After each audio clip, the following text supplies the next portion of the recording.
சத்தம் தொலைக்காட்சி நேயர்கள் அனைவருக்கும் இனிய காலை வந்தனங்கள். இன்று ஆராதனை நிகழ்ச்சியிலே நாங்கள் உங்களுக்கு முன்வைக்க ஒரு விடயம் என்னவென்றால், நாங்கள் நிச்சயமாக ஒரு எண்ணங்கள், அந்த நல்ல எண்ணங்களாக மாற்றக்கூடிய விடயத்தை நாங்கள் எல்லோரும் சிந்திக்க வேண்டும். உதாரணமாக புத்த பகவான் எமது வாழ்க்கையிலே சிறந்த வாழ்க்கையாக மாற்றப்பட வேண்டும் என்ற அடிப்படையிலே சில விடயங்களை கூறப்படுகின்றார். அந்த கூறப்பட்ட ஒரு விடயத்தை தான் நல்ல எண்ணங்கள், நல்ல செயற்பாடுகள், நல்ல மனப்பாங்கோடு நாங்கள் எல்லோரும் வாழ வேண்டும் என்று புத்த பெருமாள் கூறினார். அது உதாரணமாக எமது பௌத்த மதத்திலே புத்த பகவான் கூறப்பட்ட அந்த அத்தனையோ போதனைகள் தம்மபத புத்தகங்களிலே காணக்கூடியதாக இருக்கின்றது. அந்த தம்ம புத்தகம் உங்களுக்கு இந்த பௌத்தர்களாகிய எங்களுக்கு ஒரு புனிதமான ஒரு புத்தகம். அந்த நூலிலே சில விடயங்கள் மிக தெளிவாக சிறந்த மனிதராக வாழக்கூடிய ஒரு சந்தர்ப்பம் உருவாக்கப்பட்டிருக்கின்றன. விசேடமாக மனோபுப்பங் கமாதம்மா மனோசெட்டா மனோமயா, அது நல்ல எண்ணங்கள் உருவாக்கப்பட வேண்டும். அந்த நல்ல எண்ணங்களை உருவாக்குவமாக இருந்தால் அந்த அவர் தவறான வழிக்கு போக மாட்டார் என்பது புத்த பெருமாள் கூறினார். புத்த பெருமாள் அந்த கூறப்பட்ட விடயத்திலே நாங்கள் தவறான எண்ணங்களை உருவாக்கப்பட்டு தவறான வழியிலே போகின்ற பொழுதோ எங்களை ஒரு நல்ல மனிதராக வாழக்கூடிய முடியாது என்பதையும் நீங்கள் சிந்திக்க வேண்டும். உதாரணமாக இப்பொழுது நாங்கள் கூறப்பட்ட ஒரு விடயம் மனோபுப்பங்கமாதம்மா, நல்ல எண்ணங்களை எங்களுக்கு மிக முக்கியமானது. அதே போன்று அது ஒரு உதாரணமாக கூறப்பட்ட ஒரு விடயம் என்னவென்றால், மாடு வண்டியிலே, அந்த மாடு கொண்டு செல்கின்ற வண்டியிலே இருக்கின்ற சக்கரம், அந்த சக்கரத்திலே அப்படியே முன்னுக்கு செல்கின்ற மாடு அப்படியே வண்டியை கொண்டு செல்கின்ற நேரத்திலே அந்த சக்கரம் எங்களுக்கு பின்னாலே கொண்டு சேரும். அதே போல தான் நாங்கள் செய்கின்ற நல்ல காரியங்களும் கெட்ட காரியங்களும் சரியாக என்னை பின்னாலே அந்த ஏற்கனவே கூறப்பட்ட மாடு வண்டி போல எங்களை பின்னாலே சேரும் என்பதை புத்த பெருமாள் கூறினார். அதனால் நீங்கள் இது சிந்திக்க வேண்டும். அந்த சிந்தித்து சிறந்த முறையிலே நான் தவறான வழிக்கு போக மாட்டேன், நல்ல காரியங்களை நான் செய்வேன் என்ற அடிப்படையிலே நாங்கள் சிந்தித்து முக்கியமாக நீங்கள் அது அவதானமாக நீங்கள் அந்த செய்கின்ற காரியத்தை செய்யோமாக இருந்தால் சிறந்த மனிதராக வாழ முடியும். புத்த பெருமாள் மிக அதிகமாக ஒரு சிறந்த வாழ்க்கை அமையக்கூடிய சில போதனைகளை போதித்தார். அது ஒரு சிறந்த மனிதர். அந்த மனிதரின் அந்த கோட்பாடுகள் அதே போன்ற அந்த போதனைகளை பார்க்கின்ற பொழுது மற்றவர்களையும் அப்படி சிறந்த மனிதராக வாழ வேண்டும் என்று தான் புத்த பெருமாள் சிந்தித்தார். அது நிச்சயமாக ஒரு நல்ல விடயம். அந்த வகையிலே நாங்கள் இது சம்பந்தமாக மிகவும் அவதானமாக இது பார்க்க வேண்டும். அப்படி பார்த்து இந்த காலையிலே நீங்கள் சிறந்த மனிதராக வாழ வேண்டுமாக இருந்தால் நான் ஏற்கனவே கூறப்பட்ட விடயத்திலே நீங்கள் நன்றாக சிந்திக்க வேண்டும். அந்த புனிதமான அந்த தம்ம பத புத்தகம், அந்த நூலகம் நீங்கள் அடிக்கடி பார்க்க வேண்டும்.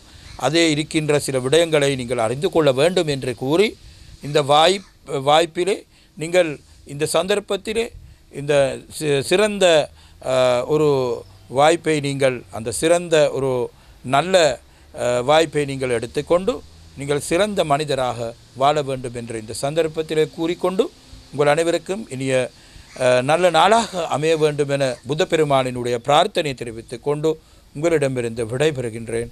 நன்றி. ஓம்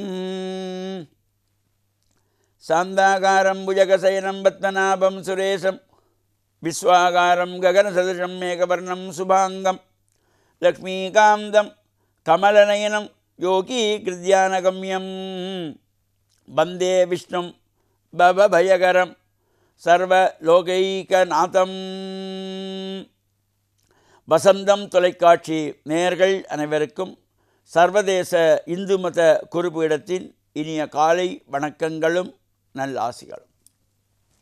இன்று மங்களகரமான விளம்பி வருஷம் ஆவணி மாதம் 21ஆம் நாள் 6/9/2018 வியாழக்கிழமை.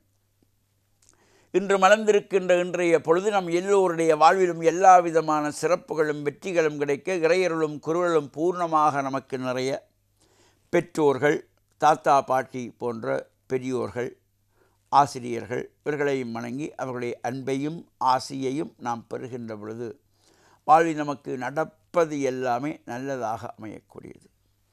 இன்று குருவாரம் என்கின்ற வியாழக்கிழமை. இந்த வியாழக்கிழமைகளிலே வியாழ பகவானை வழிபாடு செய்வது, ஆலய வழிபாடு நிறைவேற்றி நவகிரகங்களுக்குள்ளே குபேர திசையை நோக்கி அமர்ந்திருக்கின்ற வியாழ பகவானை வழிபாடு செய்வது, மஞ்சள் மலர்களாலே அர்ச்சனைக்கு கொண்டு போய் பூக்களை கொடுப்பது, மஞ்சள் மலர்களாலே மாலை தொடுத்து கொடுப்பது, மஞ்சள் பட்டி சாத்துவது, கொண்டல்கள் நிவேதிப்பது, இவையெல்லாம் ஒரு சிறப்பை தரக்கூடியது. இந்த ஒவ்வொருவருக்கும் ஜாதக ரீதியாக இந்த வியாழ சுகம் தேவை என்பார்கள். இதை குரு பார்க்க கோடி நன்மை என்று சொல்வார்கள். எனவே இந்த வியாழ பகவானுக்கு ஒவ்வொரு வியாழக்கிழமைகளில் நாம் சென்று வழிபாடுகள் செய்கின்ற பொழுது நமக்கு வாழ்வில் உயர்வுகள் எல்லாம் கிடைக்கக்கூடியது அமையும். இன்று காத்தல் கடவுளாகிய மகாவிஷ்ணுவை வேண்டி அனுஷ்டிக்கின்றதாகிய மாதந்தோறும் அனுஷ்டிக்கின்ற ஏகாதசி விரதம். இந்த ஏகாதசி வளர்புரை ஏகாதசி, தேய்புரை ஏகாதசி என்று மாதத்திலே 2 ஏகாதசி விரத அனுஷ்டானங்கள். அவ்வாறான இந்த விஷ்ணு ஆலயங்களிலே விசேஷ பூஜைகள் வழிபாடுகள் நடைபெற்று சங்காபிஷேகங்கள் நடைபெற்று உற்சவங்கள் நடைபெறுகின்ற ஆலயங்கள் உண்டு. இந்த நிகழ்வுகளிலெல்லாம் நாம் சென்று கலந்து வழிபாடு செய்கின்ற பொழுது இறையருள் நமக்கெல்லாம் கிடைத்து வாழ்வில் எல்லா விதமான உயர்வுகளும் கிடைக்கின்ற வகையிலும் இறைவனுடைய சாநித்தியமான அந்த பூர்ணமான திருவருள் நமக்கு கிடைக்கின்ற பொழுது வாழ்வில் நாம் தொடங்குகின்ற எல்லா காரியங்களும் நமக்கு சிறப்பை தரக்கூடியதாக, உயர்வுகளை தரக்கூடியதாக அமைந்திருப்பது. அந்த வகையிலே இந்த ஏகாதசியில் விஷ்ணு ஆலயங்களிலே சென்று வழிபாடு செய்வதும், விஷ்ணு சன்னிதானம் உள்ள ஆலயங்களிலே சென்று வழிபாடு செய்து நாம் இறை பிரார்த்தனையிலே ஈடுபடுகின்ற பொழுது நமக்கு வாழ்விலே எல்லா விதமான துன்பங்களும் நீங்கி உயர்வுகளெல்லாம் கிடைக்கக்கூடியதாக அமையும். இப்பொழுது இந்த ஆவணி மாதத்திலே ஆவணி சதுர்த்தியை முன்னிட்டு பல்வேறு ஆலயங்களிலே உற்சவங்கள் நடைபெறுகின்றன. அந்த வகையிலே நட்பெட்டி முனை கல்முனை பிரதேசம் இருக்கின்ற நட்பெட்டி முனை கணேச தேவஸ்தானத்திலும் இந்த உற்சவம் நடைபெற்று கொண்டிருக்கின்றது. எதிர்வரும் 10ஆம் திகதி அதி உன்னத வேட்டை திருவிழா சம்ஹார உற்சவம், சிறந்த வில்லு விளையாட்டு வாழு விளையாட்டுகளோடு இந்த வேட்டை திருவிழா பிற்பகல் 5 மணிக்கு ஆரம்பமாகி சிறப்பாக நடைபெற இருக்கின்றது. ஆவணி சதுர்த்தியிலே தீர்த்த உற்சவத்தோடு இந்த உற்சவம் நிறைவு பெற்று மறுநாள் பூங்காவன உற்சவம் நடைபெறும். அதேபோல் பந்தாரமூலை மருங்கையடி சித்தி விநாயகர் ஆலயத்திலே இந்த ஆவணி சதுர்த்தியை முன்னிட்டு சங்காபிஷேகம் உற்சவங்கள் நடைபெற இருக்கின்றன. கிழக்கு மாகாணம் செங்கலடி பங்குடாவளி இலுப்படிச்சேனை ஸ்ரீ சிவமுத்துமாரியம்மன் தேவஸ்தானத்திலே சபரிமலை சுவாமி ஐயப்பனுக்கு தனியாக ஒரு ஆலயம் அமைக்கப்பட்டு அதனுடைய மகா கும்பாபிஷேகம் எதிர்வரும் நவம்பர் மாதம் 12, 13, 14ஆம் திகதிகளிலே இந்த கும்பாபிஷேகத்துக்கான ஏற்பாடுகள் சிறப்பாக நடைபெற்று கொண்டிருக்கின்றன. அதேபோல் நுரேலியா மாவட்டம் வலப்பனை பிரதேசம் ஹல்கரநோயா நடுக்கணக்கு ஸ்ரீ கதிர்வேலா சுவாமி ஆலயத்தினுடைய புனராவர்த்தன நவகுண்டபக்ஷ பிரதிஷ்டா மகா கும்பாபிஷேகம் நடைபெறுவதற்கான ஏற்பாடுகள் நடைபெற்று கொண்டிருக்கின்றன. ரத்னபுரி மாவட்டம் எகலியகுடை தோட்டம் 1ஆம் பிரிவிலே அமைந்திருக்கின்ற ஸ்ரீ முத்துமாரியம்மன் ஆலயத்தினுடைய மகா கும்பாபிஷேகம் நவம்பர் மாதம் 4ஆம் திகதி நடைபெற இருக்கின்றது. இவ்வாறான இந்த நிகழ்வுகளெல்லாம் நாமும் கலந்து கொண்டு இறையருளை பூரணமாக பெற்று மண்ணில் நல்ல வண்ணம் வாழ வசந்தம் தொலைக்காட்சி நேயர்கள் அனைவருக்கும் சர்வதேச இந்து மத குருபீடத்தின் சார்பில் நல்ல ஆசிகளை கூறிக்கொள்வதில் மனமகிழ்வு கொள்கிறோம். சர்வே ஜனாஹாம் சிகினோ பவந்து சமஸ்த சன்மங்களானி சந்து. வணக்கம். பிஸ்மில்லாஹிர் ரஹ்மானிர் ரஹீம். அல்ஹம்துலில்லாஹில்லதி கஃபா வஸ்ஸலாத்து அலல் முஸ்தஃபா. வசந்தம் தொலைக்காட்சியின் ஆராதனை நிகழ்ச்சியின் நேயர்களே, அஸ்ஸலாமு அலைக்கும் வரஹ்மத்துல்லாஹி வபரகாத்துஹு. அல்லாஹு தாலா இந்த உலகிலே படைத்திருக்கின்ற அற்புதமான பல படைப்பினங்களிலிருந்து நாங்கள் எமது வாழ்க்கைக்கு தேவையான பல பாடங்களை கற்றுக்கொள்கின்றோம். இன்றைய நாள் ஒரு வியாழக்கிழமை.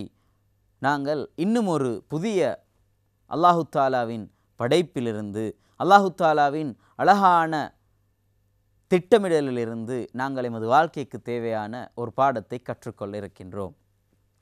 ஆம், முழு உலகிலும் இருக்கின்ற எல்லா நாட்டிலும் இருக்கின்ற எல்லா மனிதர்களுக்கும் காணக்கூடிய ஓர் அருளாக இருப்பது தான் வானம். அந்த வானத்தை பற்றி நாங்கள் எப்போதேனும் ஆழமாக சிந்தித்திருக்கின்றோமா?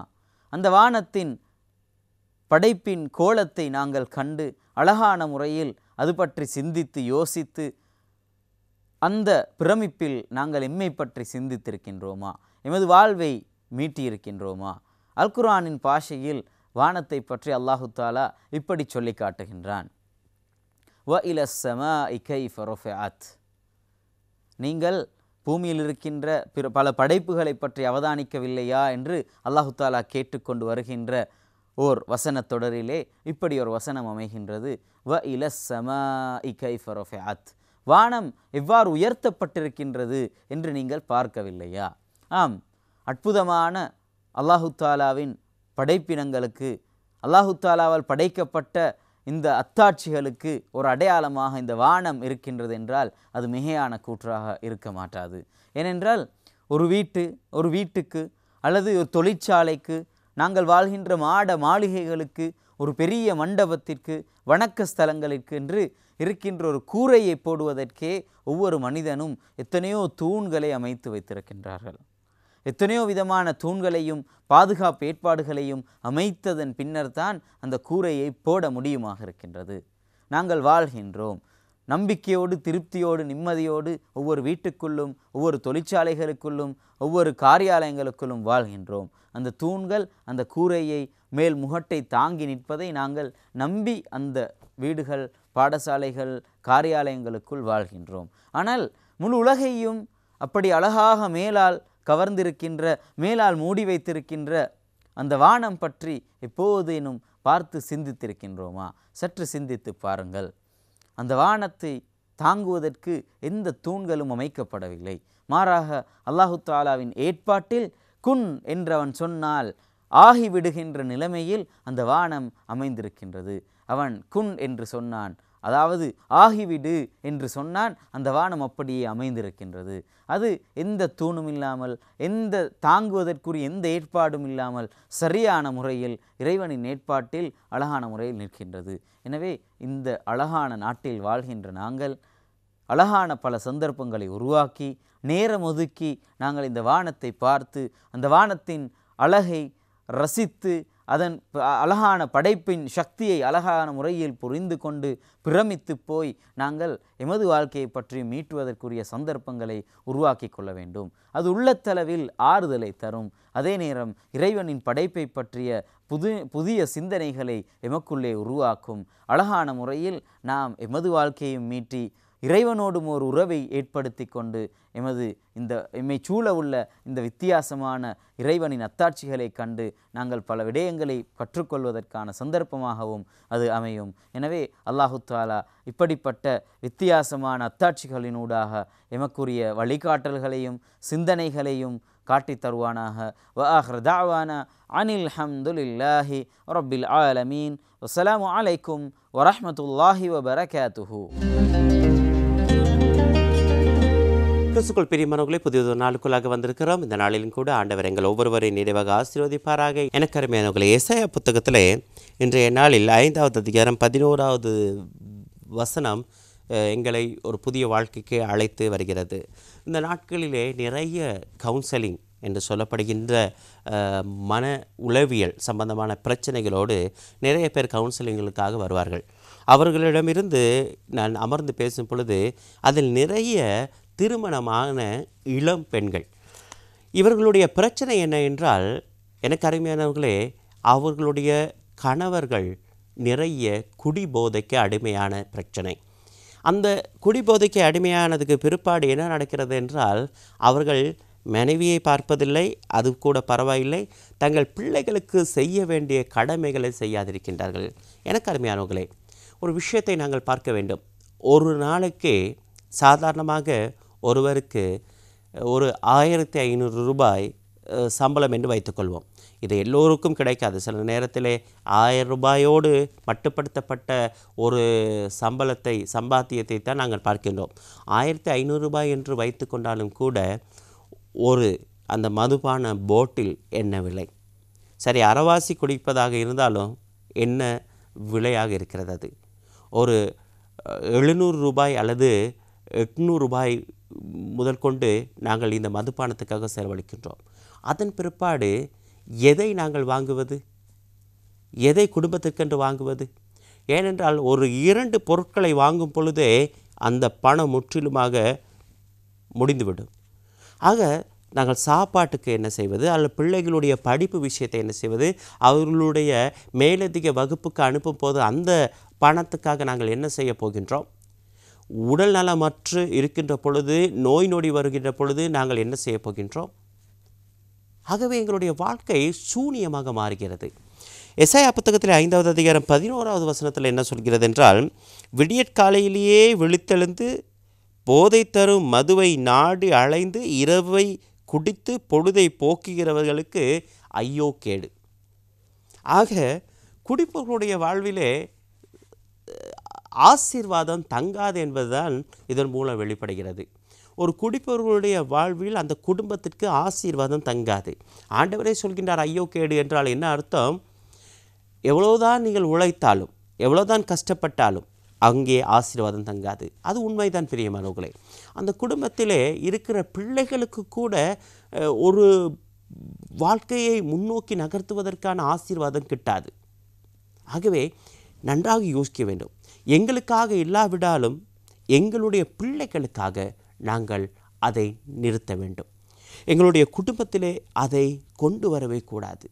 அந்த குடும்பத்தில் அந்த குடித்துவிட்டு வருகின்றவர்களுடைய அந்த வருகை வரும் பொழுதே அந்த குடியின் நாற்றத்தோடு சேர்த்து ஆண்டவருடைய சாபமும் உள்ளே நுழைகிறது. ஏனென்றால் இது சாத்தானின் செயல். ஆகவே எனக்கு அருமையானவர்களே, எங்கள் வாழ்வை நாங்கள் இதிலிருந்து விடுபட்ட ஒரு வாழ்வாக மாற்றும் பொழுதுதான் அமைதி, சந்தோஷம், மகிழ்ச்சி எல்லாமே எங்களுக்கு வந்து சேர்கிறது. ஆகவே இன்றைய நாளில் இதற்காக நாங்கள் தொடர்ந்து ஜெபிப்போம். எங்களுடைய குடும்பத்தில் அப்படிப்பட்ட ஒரு செயல் இருந்ததென்றால் முற்றிலுமாக அதை நீக்கி மற்றவர்களை வாழ வைப்போம். ஆண்டவரிடத்தில் ஒப்பு கொடுத்து ஜெபிப்போம். நிச்சயமாக அவருடைய கருணை எங்கள் மீது இருப்பதாக. இரக்க நிறைந்த ஆண்டவரே, இந்த செய்தியை கேட்ட ஒவ்வொருவரையும் ஆசீர்வதியும். இன்றைய நாளில் அவர்கள் முடிவெடுத்தார்கள் என்று சொன்னால் அந்த முடிவை செயற்படுத்த நீர் அவர்களோடு கூட நடந்து அவர்களுக்கு வாழ்வு தாரும். கிறிஸ்துவின் நாமத்தில் ஜெபம் கேளுங்க நல்ல பிதாவே, ஆமென்.